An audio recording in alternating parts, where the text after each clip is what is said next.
It usually goes one of two ways. You're either getting way too much rain or you're getting no rain at all. But you can bet your bottom dollar that at some point this season, you are going to go through a very hot, dry stretch. Now the question is, how do you help your lawn survive it? Well, today we're going to talk about 3 simple things you can do to make sure you come out on the other side in great shape. But Travis, I'm already in my hot, dry stretch. Temperatures are in the 90s. There's no rain in the forecast in sight. I feel you. We're all going to be there at some point this summer. I am just not there yet. Cloudy, cooler temperatures, rain, more rain. You don't believe me? Well, there's your sign. The backyard is a swamp. Has not been mowed in over a week. The seed heads are going crazy. We've got some disease popping up in there. But you know what? There is nothing I can do about it. There's really no way we can prepare our lawns for a lot of rainfall. But on the flip side of that, we can prepare our lawns for hot temperatures and no rainfall. So today, let's talk about 3 simple things you can do to make sure your lawn survives a hot, dry summer. Now, these 3 things, you can apply them to your yard, whether you have a cool season or a warm season lawn. Now, of course, they'll vary slightly for the warm season folks, because obviously warm season grasses love the heat where the cool season grasses don't. But either way, they'll help you out if you're about to hit a hot, dry stretch, no matter what turf you've got. So the first one, mow less often. Now, I know that goes against everything we talk about here on Budget Lawns all the time. I'm always preaching mow, and mow some more. Well, you know, your lawn during a hot, dry stretch is very stressed out, and mowing also stresses your lawn out just a little bit. So we want to reduce the amount of stress the grass gets during those drought, hot periods. So I'm not saying don't mow at all, but if you typically mow 2 or even 3 times a week, cut it back to once a week. Trust me, your lawn will be okay.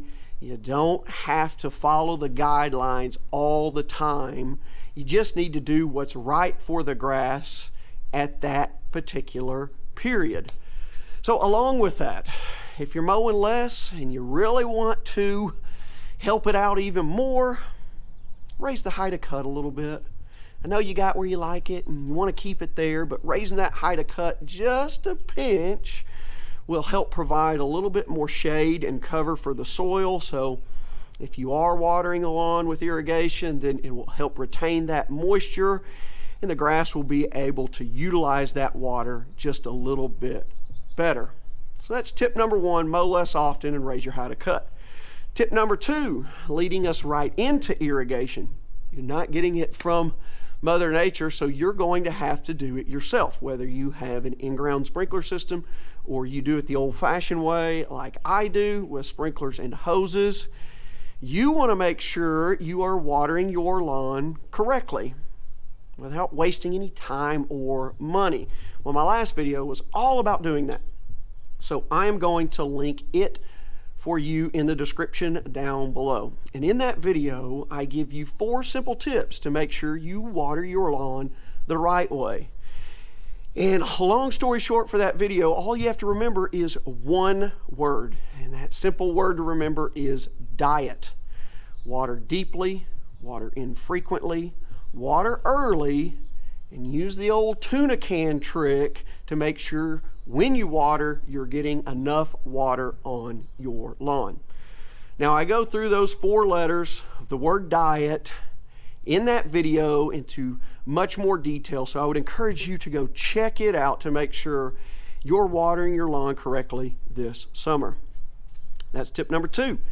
tip number 3. We all love throwing down fertilization on the lawn. It makes it green, it helps it grow, it makes it super thick and lush and purty. But when it's hot and dry out, you want to cut your fertilization back. Now, some of you, especially cool season lawns, may want to cut it back to no fertilization at all. Now, warm season folks, you may want to just cut that fertilization in half. Either way, fertilizing the lawn promotes that new growth, and when you've got new growth coming up, when it's super, super hot and dry out, it makes it harder for it to survive the elements. And that also stresses the lawn out. So just cut your fertilization back a little bit or down to 0, get through that hot, dry stretch, and then you can pick it back up and get things back to normal. And I know what you're probably thinking. You're thinking, my gosh, I got to mow less, raise my height, and cut. Well, I do need to water properly. Yeah, that helps. But fertilizing, you're telling me I don't need to fertilize as much or even not at all? Look, it's just a small price to pay to make sure your lawn comes out of a hot drought on the good side as opposed to the bad. If you ask me, I'll do those simple things to make sure my grass stays in good shape. All right, my friends, I hope that helps you out. Just remember, mow less, raise your height to cut, water properly, and cut back or eliminate your fertilization for a little bit. You do those 3 simple things, and I promise you, you'll be in tip-top shape regardless of how hot or dry it gets. If you found this video helpful, please give me a thumbs up. Leave me a comment down below. If you're subscribed already, you know how much I appreciate you. If you're not, please consider doing so. All those things really do help out these channels, helps us grow and connect with more of you so we can make sure we give you the content you want when it comes to lawn care and not necessarily the stuff we want. And you know, here on Budget Lawns, I'm all about you. But that's all we've got for this episode today. Thanks again for being here. I'm going to go dry my feet off, and we're not mowing today, so I guess I'll stare at the back lawn wishing I could get out here and cut it, because at this point, it's driving me crazy. We'll see you next time.